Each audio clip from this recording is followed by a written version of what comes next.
Yo, what's up mga kuya at ate ko? Tara, samahan nyo kaming maligo ni Tito Nonoy sa dagat. Ngayon nga, ayun, bumabiyahe na kami.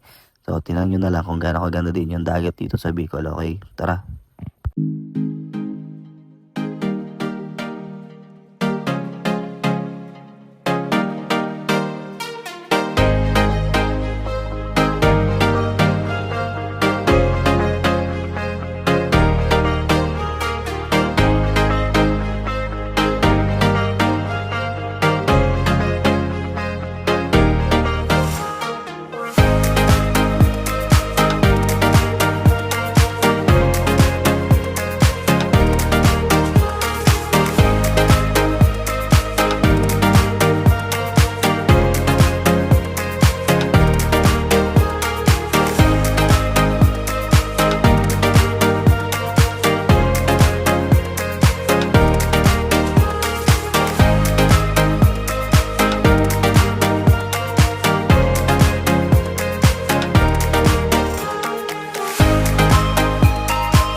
At pagkatapos nga natin maligo sa dagat, dito na tayo nagbanlaw sa Batya. Sa sobrang laking Batya dito sa may amin lang din sa labas ng bahay. So tara, samahan nyo na naman ako dito para maligo.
At pagkatapos nating magbanlaw, eto na nga, nandito na tayo sa may pilihan, sa taas lang namin din. So tara, samahan nyo kami manguha ng pili. At yun lang din naman ang nangyari sa buhay ko ngayong araw. So, tapusin nyo na lang. Bye-bye!